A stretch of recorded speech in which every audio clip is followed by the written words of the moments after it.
Hi, Trevally parents. So today's midterm, and I wanted to give you a little update on where we're at. And first of all, I wanted to remind you that starting next week, we will no longer have the remote Wednesdays. We've set that out several times now. So now students will be either in person or in remote learning, and just alternating those days for the rest of the semester. Next week is a little bit different because we do not have any school in person or remote on Tuesday because of the election day now being a state day off. So, but we will be in person with Blue on Monday and then in person for Gold Group on Wednesday. So now let me get to the point of this video, which is just to explain some of the academic supports that we are putting into place now that we're at midterm. We've been doing some reflecting on things here, and first of all, I'm just so proud of what we've been able to provide as a school with not only providing a safe environment and prioritizing the safety of our students and our staff, being able to work through positive cases and contact trace and socially distance and all that stuff. And we've shown that we can do that successfully. And now we're able to stay in session even when a positive case might show up. So really proud of that. The second thing I'm really proud about is how much hard work has been put in by our teachers and our staff to transition to this new remote learning, this blended concept that we have never done before.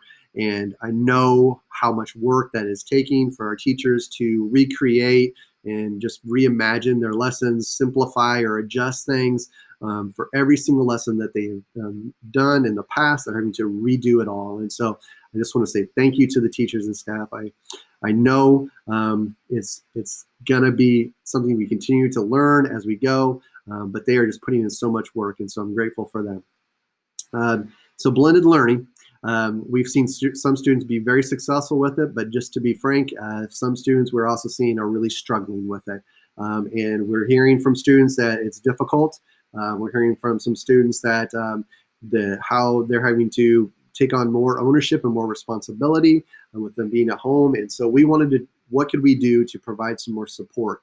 And so one thing that we are doing is adding in a couple of support points, which are one of them being this rally point, which is a letter that you're going to be having attached with this video.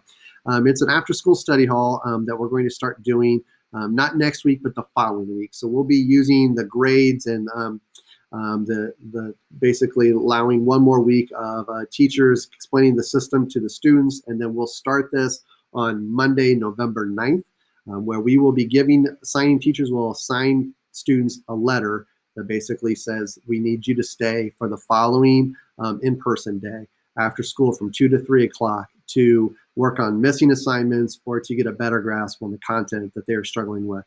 And so those details will be provided in this letter. You can take a look. We're asking for parents to pick the students up. You'll get a notice the Monday or Tuesday they're in session. They'll then stay on the Wednesday or Thursday and of that same week.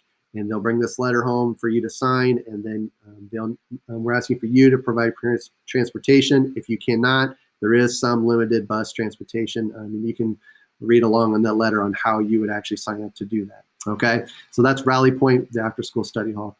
The second thing that we're going to put into practice is for open campus for the seniors. We're going to begin to do an accountability report, which will have students stay, limit the open campus to just the students who are passing all the classes. If we have seniors that are failing classes, we do not want them to get to the end of the semester and then have fears of not being on track for graduation. Them succeeding academically is our priority, and so we will begin to assign study sessions through a 6th hour. If they do have open campus, we'll ask them to stay for those, and we'll be notifying you, the parents, on that specifically if seniors need to stay. The third thing that we are doing, and Gina from the office has already been contacting parents, is if a student has multiple classes with grade concerns, we are reaching out specifically to parents. If you've not contacted us, we're contacting you to get a parent-teacher conference set up for next Thursday so that we can meet with you, come together, so we can get a plan in place to help the student be more successful and maybe just get a different take from you on what we can do to help. Okay, so those are the three things that we've set up for academic supports. The other part of this letter that I wanted to get your help on is to speak with your students about a couple of things in regards to structure with blended learning. One thing that we're really seeing the best practice for students is for them to understand, to break through that uncomfortability of not wanting to talk to adults or talking to their teachers and being more of a self-advocate. So if they are not understanding concept, they're having confusions about the technology, Google Classroom, or they just don't know what they need to do, or they don't understand the content, they need to reach out to their teachers. And so we're encouraging them to either email or Zoom or find a time during their in-person day to talk and create a plan with their teacher. The second thing we want to encourage you to talk to your students about is their structure of their remote learning day.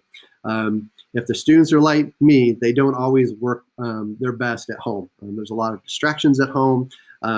It can be tough to self-start. All those things, there's a multitude of reasons why it might be difficult to be working from home during remote learning.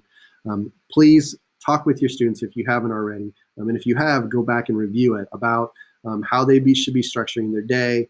How can the day be successful to where they get their work done, their schoolwork is their priority to get that finished, and then allow for them to move along with the rest of their day. We're also going to we're working on finalizing a video that shows best practices from a student's perspective, and I'll be releasing that to you hopefully next week. And then the third and final thing that we're asking for you to talk with your students about is just checking their digital communication every single weekday. So whether they're in person or remote, they should be checking three things every day of school. Number one, they should be checking their student email. Number two, they should be checking their Skyward student access and checking their grade progress. And then number three, they should be checking their Google Classroom pages to make sure that they are up to date and current with what communications their teachers are providing them. So thank you for listening. Those are the things that we're working towards. If you have ideas or things that we're looking for feedback, so if you have some feedback for me, I'd love to hear from you. Please feel free to email or contact me through calling the high school office. But that's all I have. I hope you have a great and safe Halloween weekend. Bye, everybody. Go Vikings.